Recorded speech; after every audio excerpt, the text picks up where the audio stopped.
This is Biz Afrique.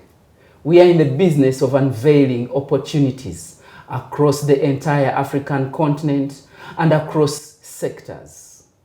Welcome to VC's Perspectives. I am your host, Ambrose Chibuka Muchivi. In this program, we explore opportunities in higher education across Africa. And we will talk to vice chancellors from different universities and different countries sweeping across the entire continent. Today, our guest is Professor Patrick Edrin Kyamanywa, the Vice Chancellor of Uganda Matters University. You're welcome, Professor. Thank you, Ambrose, and good day, viewers. Great. So we are very excited that today we are going to have a conversation. And this conversation, among other things, is going to focus on the entrepreneurial university. There is a trend across the world that universities are realizing what perhaps they didn't think about 20 years ago, 10 years ago, and are now talking about becoming entrepreneurial universities. We want to explore what does that mean and what are the attributes of an entrepreneurial university. But before we go into the broad, would like to know a little more about Uganda Matters University.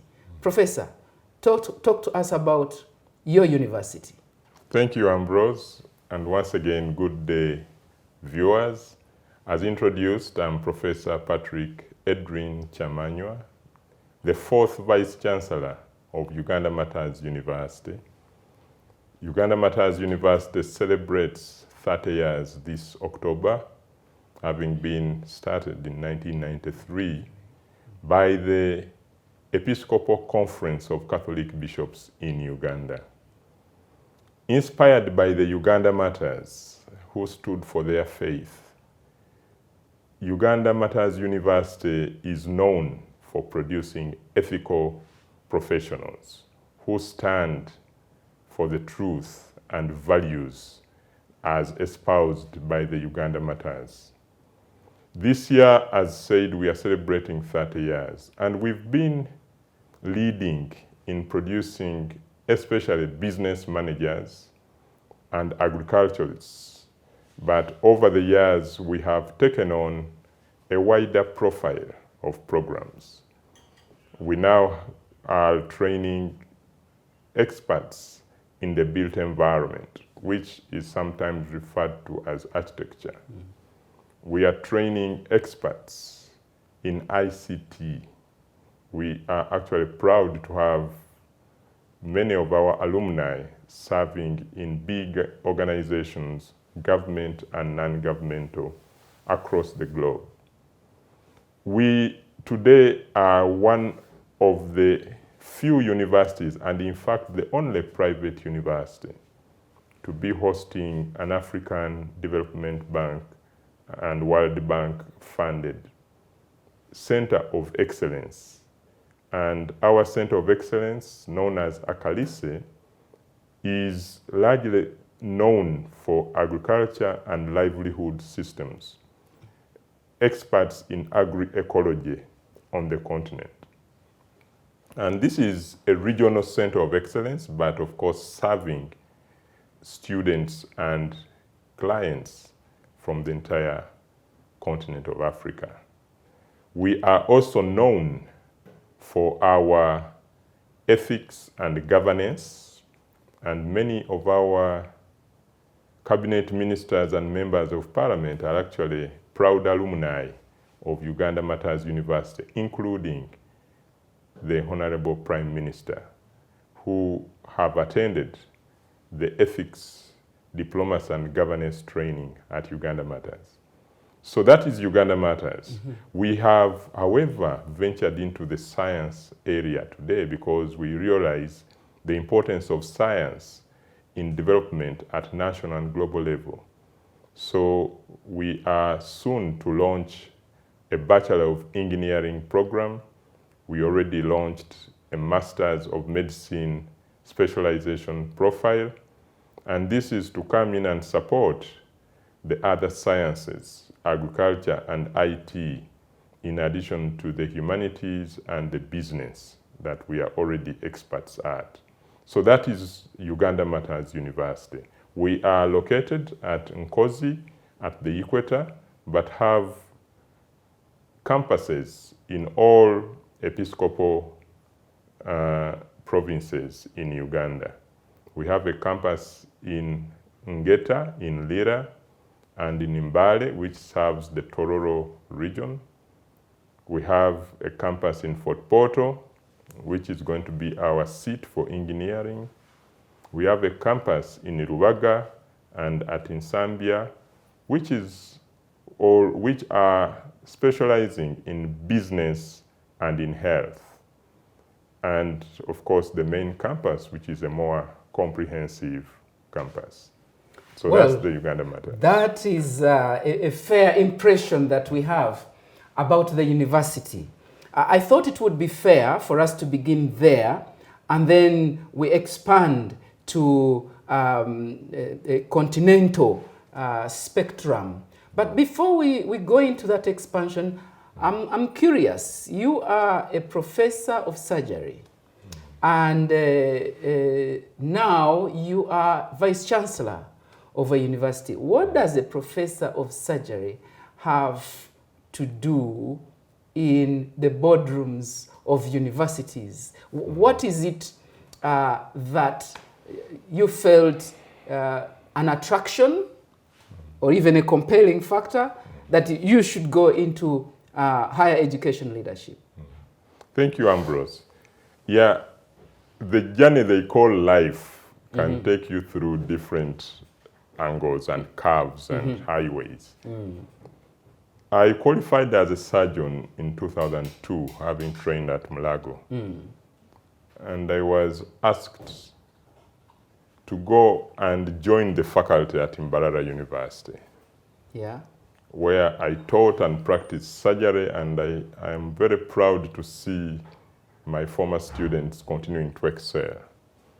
However, along the way in 2008, on an international excursion to Rwanda to train surgeons on how to teach surgery, an opportunity came and I found that they needed faculty to contribute to the postgraduate program. And that's where my involvement in higher education leadership actually started. Because 2 years after joining the University of Rwanda, I was asked to be the dean of the faculty. And I served until 2015. So for those 6 years, I served as dean. And just before I left, I was the acting principal of the College of Medicine and Health Sciences in Rwanda. So having picked that experience and learning, when I joined Kampala International University, I was asked to be the deputy vice chancellor. Although I still enjoyed teaching and practicing surgery, at some point catching up with both demands, the clinical and leadership, became very difficult. And having realized that I was now heading for higher education leadership, or so to say leadership positions, I had to enroll for a master's in business administration, specializing in leadership of change and innovation. Leadership of change and innovation. And that was because as the Deputy Vice Chancellor at Kampala International University, I noticed that there was indeed a need for me to understand the dynamics of leading change, because there was need for change. And since then, I have continued, and today I'm the Vice Chancellor at Uganda Matters. And what this really draws from me is the competences, knowledge, and skills of leadership that I've acquired and continue to learn as I practice. So when I'm in the boardroom debating higher education institution leadership and management, that's where I draw my confidence from, that having been able to learn and continue to learn what leadership of change involves, I just have to be in there and contribute my bit. So the surgery has unfortunately suffered a relegation from now. Well, that like they say, c'est comme ça la vie. That's how life unfolds. One opportunity creates a problem, and one problem creates another opportunity. Exactly. Now, I want to go back to what sounds like a motivation for you to stay in the boardrooms of higher education leadership. You say there was need for change. Talk to us more about what do you see that needs to change in Africa's higher education, and why? That's a very important question, and the answer is not straightforward. It's a hugely packed question, because Unpack. the higher education environment in Africa, in Uganda and Africa at large, was actually shaped by the colonial masters. And Africa has both a Francophone and an Anglophone colonial past. Looking at the Anglophone colonial past, we were being trained to be efficient managers, to manage under the British masters, the British colonial masters. So we were being educated in language and skill good enough to serve Under. under the leadership of others, and to produce for the colonial masters, be able to grow the cotton, manage the infrastructure and so on. Which then goes on to be exported in its raw form. Yeah. And that was the fabric on which our education system was written. Today, however, Africa is emerging and starting to claim its place as a global economic power with great potential. And when you look at the projections, at 2050, we shall see several changes in the rankings of continents and countries economically. The powers we know today will probably no longer be. China is projected to be the leading economic power by 2050. Yes. We see the US relegated. Yes. We see the UK and others relegated. We see slowly Africa. but surely, yes. We see African countries starting to rise up to the 4th, 5th positions. Yeah, you have South Africa South in the Africa, BRICS we have equation. Nigeria. Yeah. And we also see an Africa that is starting to claim its place. What and is its place? Leadership. What is its place? Africa is a richly endowed continent. When you look at the human resource, for example, we have the youngest population in the world. That is a resource that if we do not intentionally harness, we may lose. And that is, to me, the greatest resource. But added to that, Africa is the world's most endowed country when it comes to natural resources. We see the diamonds, we see the uranium, we see the tanzanite, name it. And I'm hesitant to interject, but you quickly remind me Madiba's conclusion about life after all. It's not about, in the final analysis, he says, it's not about resources, it's about resourcefulness. I'll come back to this after I have driven your point home, because I want to see the role that Africa's universities are playing in developing our resourcefulness to be able to utilize the resources. I'll come back to that, but complete your point. Yes, thank you. And actually, I will probably end by going into that particular aspect. So as I was saying, we have the human resource, the youngest population in the world, and growing. Our population growth rate is probably the highest of any other continents. We have the natural resources. True. However, we have not been able to marry the human resource and the natural resources to develop Africa. So what needs to change now? We have been training people that will be good at producing raw materials, producing things for export to Europe and elsewhere. Well, that seems to be the concern of every Africa's problem, I mean president. Exactly. And that is because our educational system was more of a transmissive educational system. You've got to learn, you've got to repeat, you've got to understand it, and you've got to tell it back and be an efficient junior person. But what we need to be looking at today is a transformative education that produces graduates that can critically think and analyze the society and environment in which they are, identify the problems, and actively solve or bring about solutions to those problems. And that is how Africa will start leading. And that is the lesson we are copying from China. When you look at China, China realized it needed to become a global power many decades ago. They realized they couldn't probably train that cohort of professionals that would spur the change within China. So they sent their academic potential out of China. But with a mission, because they had a vision. Their mission was to learn and come back to China and spur the change that we are seeing today. And that's what Africa has to do.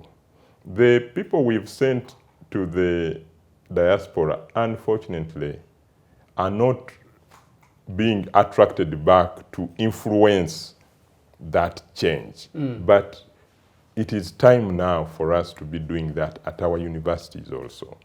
We need to change our education approach and style to be able to produce these graduates within Africa, because we've known that when they go, very many don't come back. Just a minute, Prof. You scholars, academicians, have been blamed that you are largely responsible for Africa's predicament because you talk about these things, the should, the could, the would, but then we don't see that translated into how you do what you do. Now, I want to take you back, Uganda Matters University, where you have the latitude to think and do things differently. What is Uganda Matters University doing in the direction of what you are prescribing? Very good question. Thank you. And yes, I plead guilty as well. Yeah, we the academicians have probably not yet played our rightful role in turning around Africa's development, and Uganda for this matter, as you refer to Uganda Matters University. Indeed, we have an inertia that we ought to overcome. That's true. As academicians, we tend to hold firm to our experiences and our beliefs as have been taught to us. And we feel uncomfortable stepping out of our comfort zones. Yes. Who wants to go out of the comfort zone? But having become a student of leadership of change and innovation, I am learning to accept that certain moments I've got to step out of the comfort zone if I'm to make the change. Because the comfort of continuity is unfortunately the enemy of transformation. Because we normally and usually are comfortable in harnessing and protecting our status quo. Because this is how things seem to work well for us. But as academicians, we have now noticed that we are having graduates that have the knowledge, but are not able to solve the problems in the societies we live.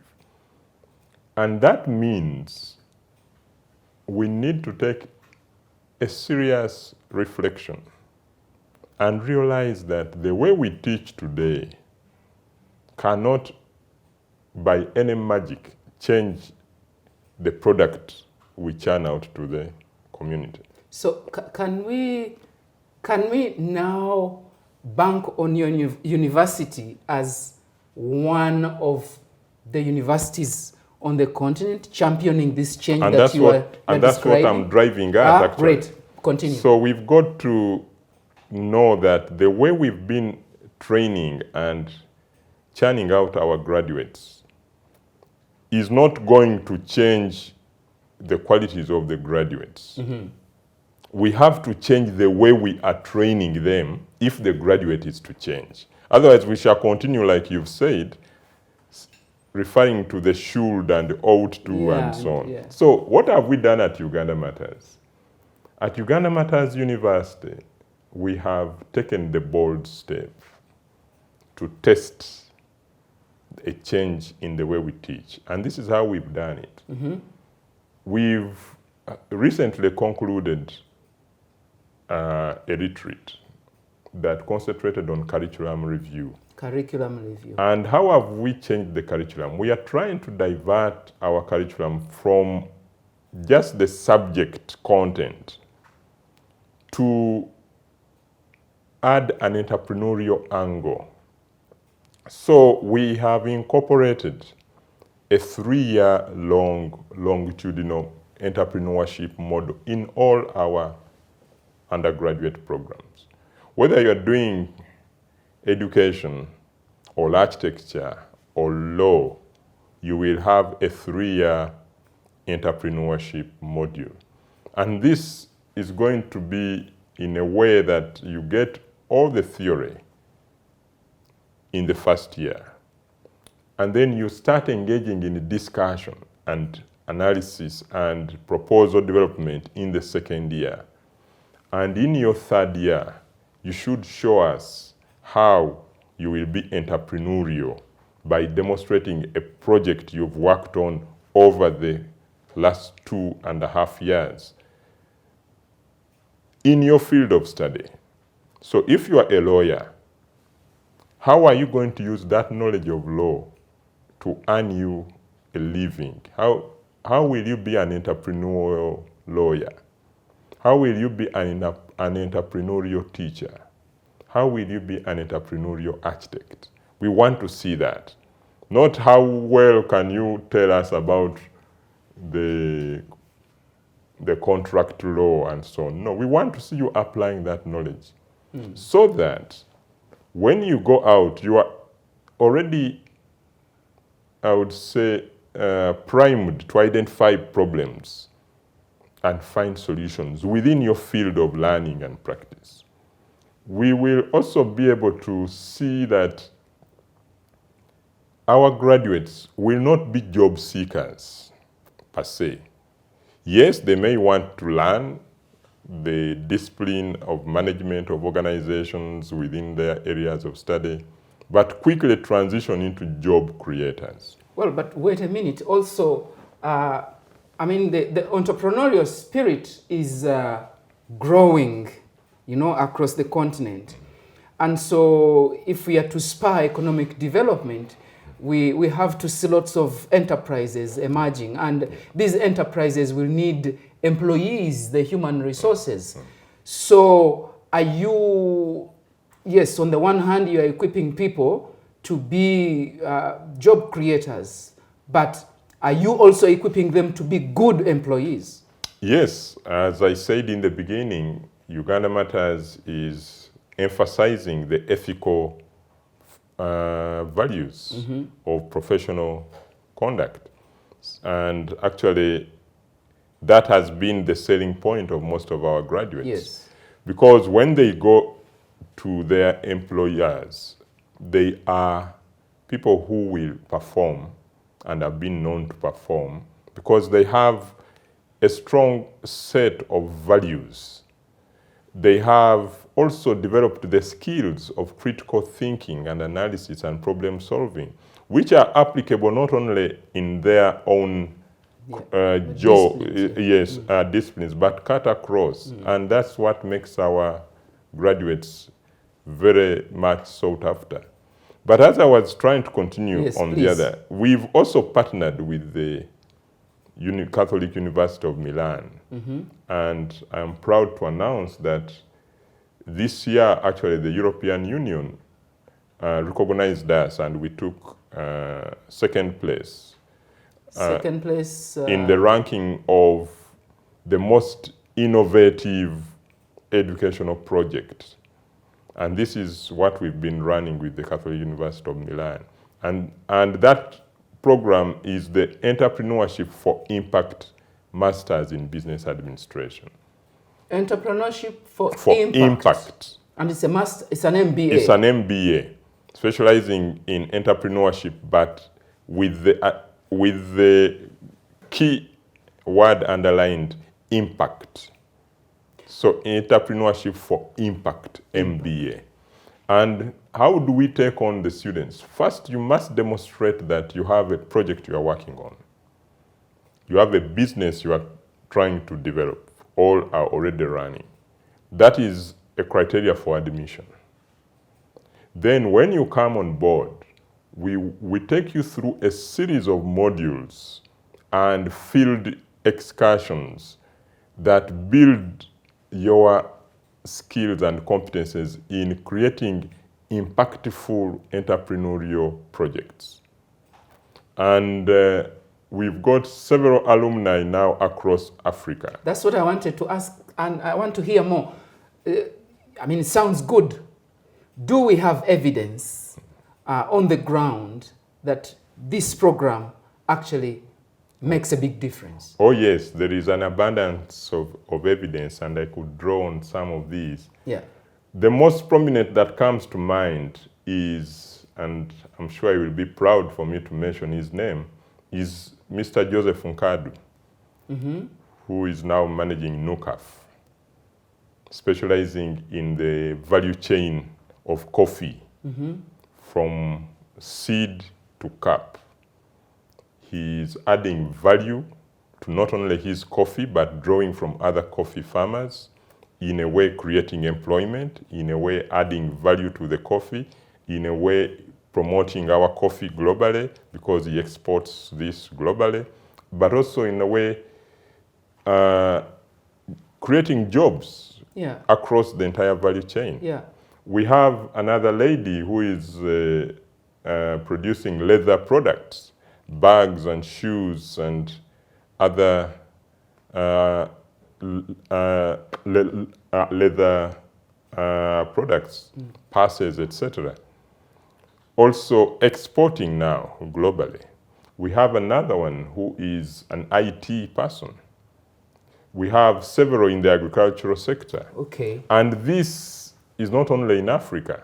I mean in Uganda, but across Africa. We have alumni in Ethiopia, in DRC Congo, in Rwanda, in Cote d'Ivoire, in Benin.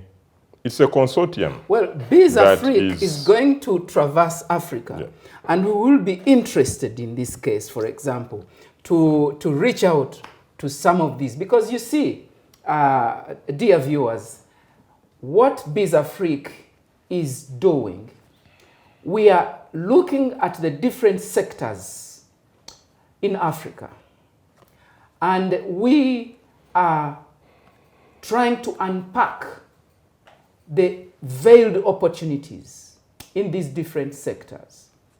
So as the conversation unfolds about higher education on the continent, already you are seeing a lot of opportunities that are being hinted on in the different value chains and how they intersect with higher education. We want you, dear viewers, in your respective sector, to put your ear to the ground, because our business is unveiling opportunities. Now, we will go for a break, and when we come back, we'll delve deeper into this conversation.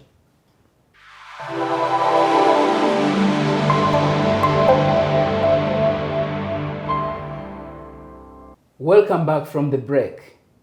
This is VC's Perspectives on Biz Afrique, where we are talking to vice chancellors from universities across Africa. Why? Because we want to understand what is happening in higher education across the continent so that we can unveil hidden opportunities. Why? Because we want those who are engaged in investing to see these opportunities and invest in these opportunities.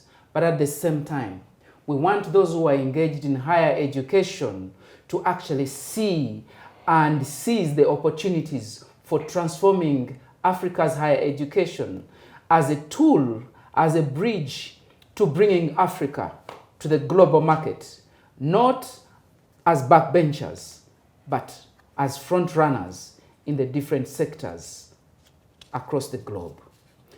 And now, in our last segment, we want to take this conversation deeper. Professor, I want now us to go to where the rubber meets the road as far as higher education and industry is concerned. Look, employers are complaining that they cannot find enough people with the skills that they require in order to be highly productive in the different sectors. And universities are culprits. Is your university doing anything about this? Thank you. That's a very nice question. Yeah, indeed, Uganda Matters is starting to realize and has actually realized that there is need for us to change what we are doing. And how are we doing that? We are starting to notice that we've been for so long in the lecture room. There is now time, it is now time for us to move from the lecture room to the communities and industry as the learning spaces. We needed that yesterday.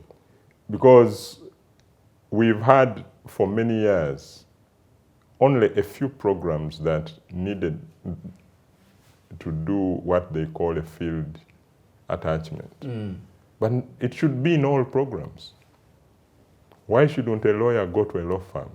Why shouldn't an agriculturist go to either a processing plant for agricultural produce or the actual farm or anything along the value chain of agricultural produce?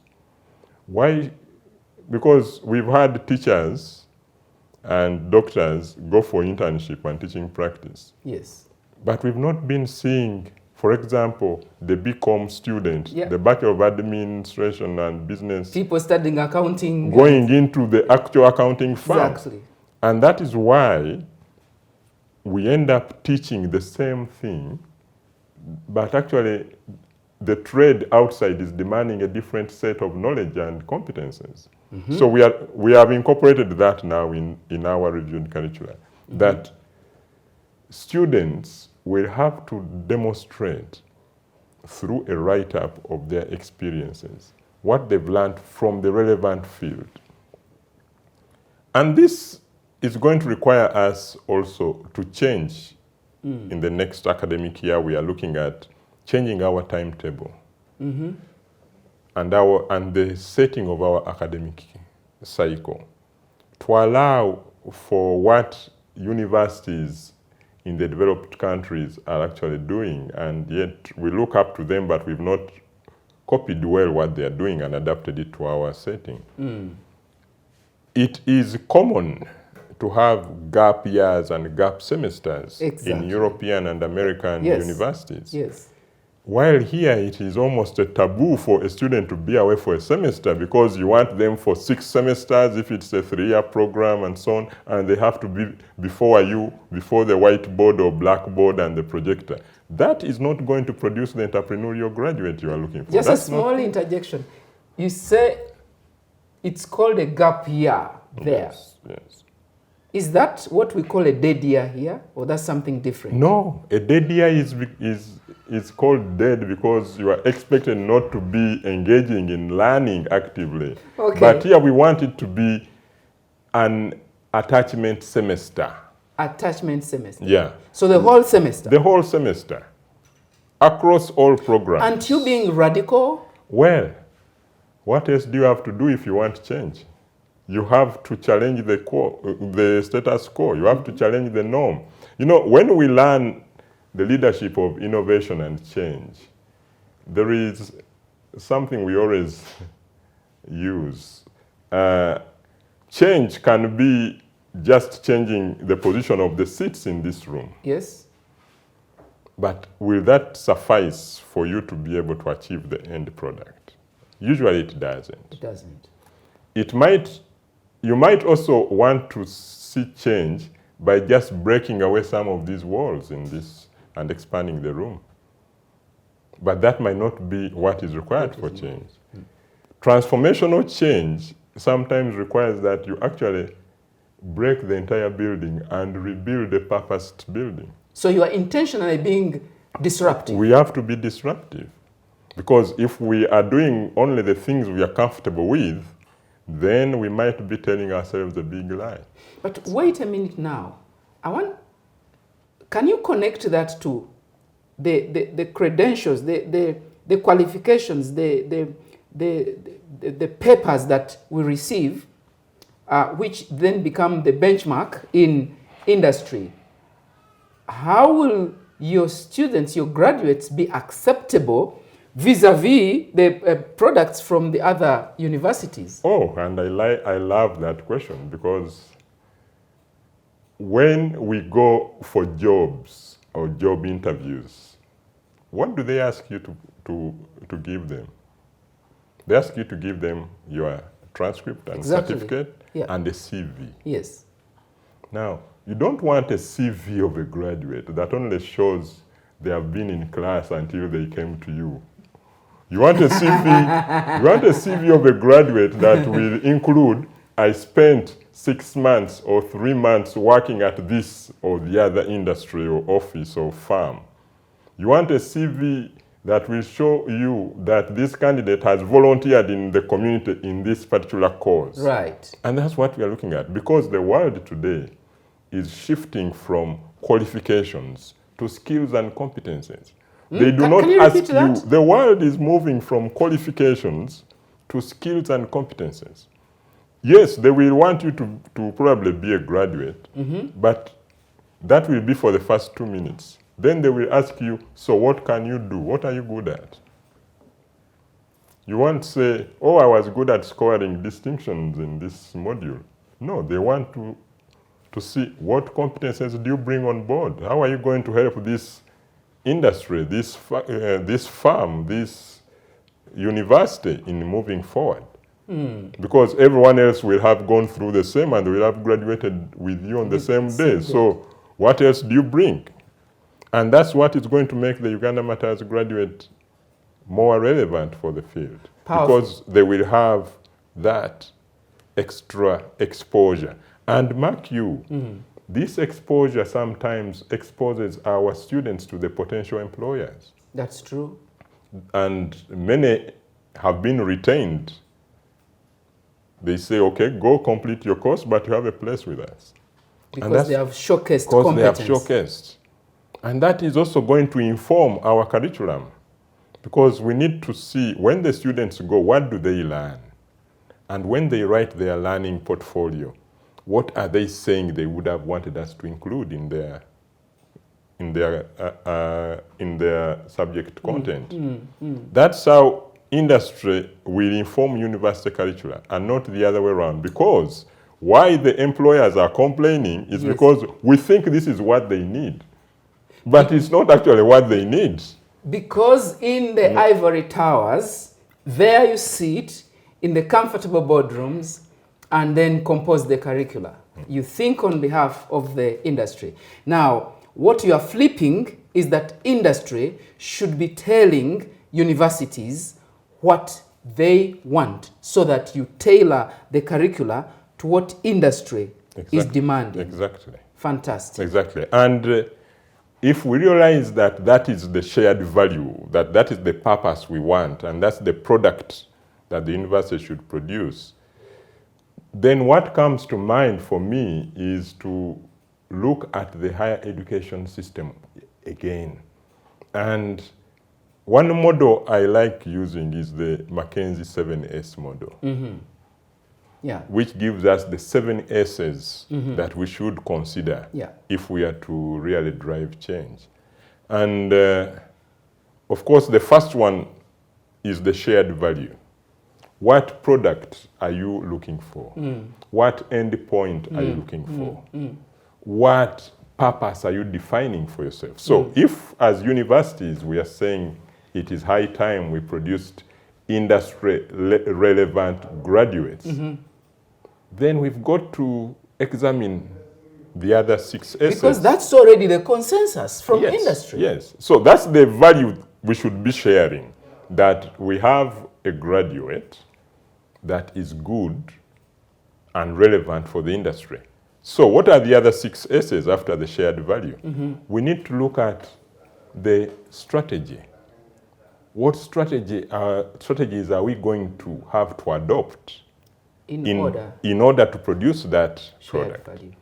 And if we have the strategy, how does the system and how do the structures in the university align to produce that particular shared value we are looking at? And that means we've got to change certain things, and that's why I'm telling you we have now to introduce an attachment semester. Yeah. You know, that is changing the system and some elements in the structure. We have to send people to the industry. Then we've got to look at the staff. Yeah. What kind of staff do we need? That's the other S.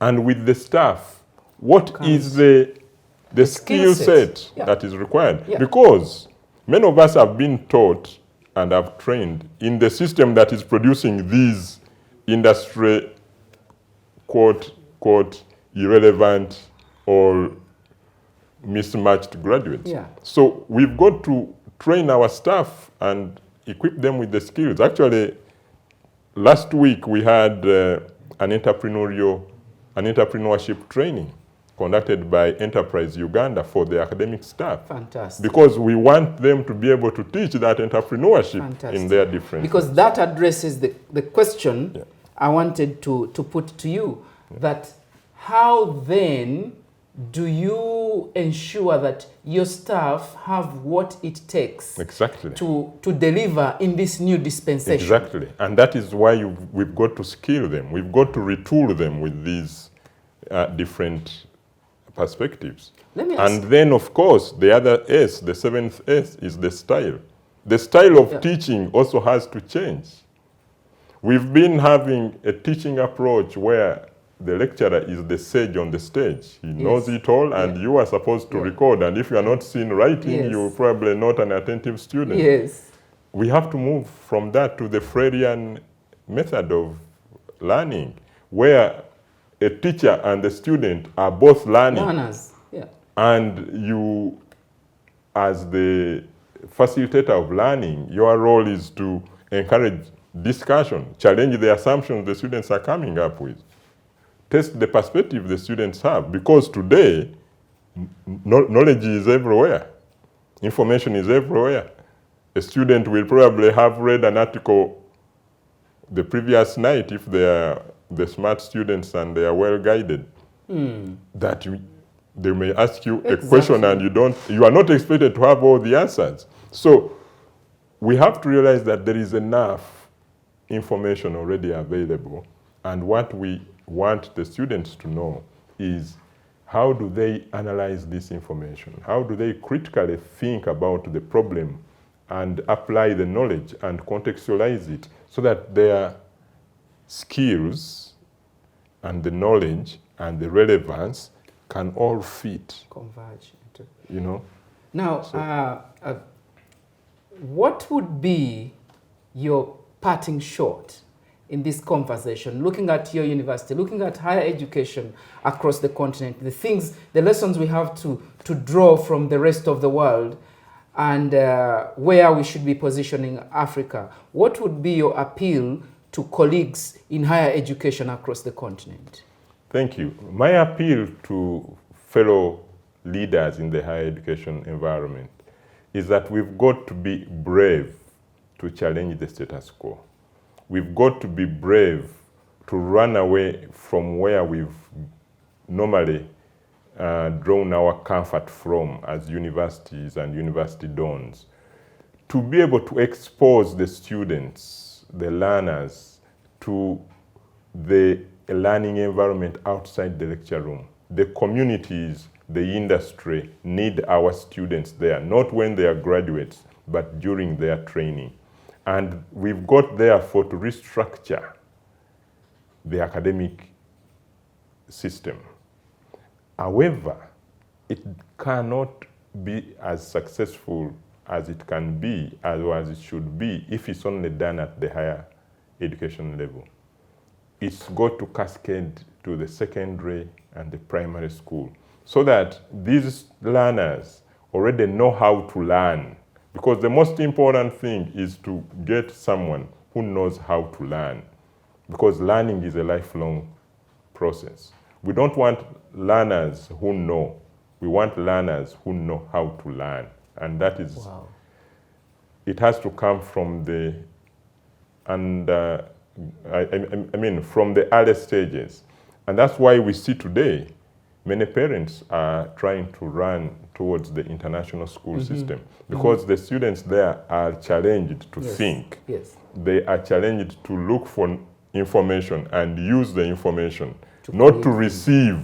We don't want the kind of primary student who says, the teacher didn't come and so they are going to the field to play. No, we want that person to be able to say, oh, let us go onto this website, let us go into this book, and be able to learn. So that it has to come from the bottom up, although we have to start at both ends. We can't wait for that university entrant to come in. So we've got to fight up there and try to produce that kind of graduate, but it can better be done if the skills are developed right through the entire education system. Fantastic. So the leaders in higher education across Africa, you've heard it from one of your very own, Professor Patrick Edrin Kyamanywa, Vice Chancellor, Uganda Matters University. The last point that you did articulate, the good news is that there is the emerging model, which I know for sure Uganda has adopted. The competence-based learning curriculum has been flipped. I know many African countries are following that trend. So higher education, like in the case of Uganda, is the one that is being left out, because I think that students coming from secondary schools, if they go to higher education in the current dispensation, they'll face a demotion, because at the bottom they will have learnt how to read. Now, what I'm picking from this conversation, dear viewers, is that the new dawn of Africa is at hand. Because, going back to the Madiba statement, Madiba wisdom, Mandela said, in the final analysis, it's not about the resources, it's about the resourcefulness. Now, if higher education is at the helm of shaping Africa's resourcefulness so that we can be able to harness our resources, and Africa's higher education is waking up to the realities of the time, I think investors, business people, employers have a reason to smile, given what we have had in this conversation. Because finally, the giant, Africa's higher education, has woken up, and we are ready to rock. This is Biz Afrique, and what we do on this program, VC's Perspective, is to bring you vice chancellors from universities across Africa. We believe that with the insights that they share, Africa's higher education will never be the same, but also that those who are interested in identifying opportunities along the value chains intersecting with higher education, their ears will be open and their eyes will see the opportunities that you have not been seeing. Ambrose Chibuka Mchibi is my name. I'm your host. Until we meet for the next episode. Good luck.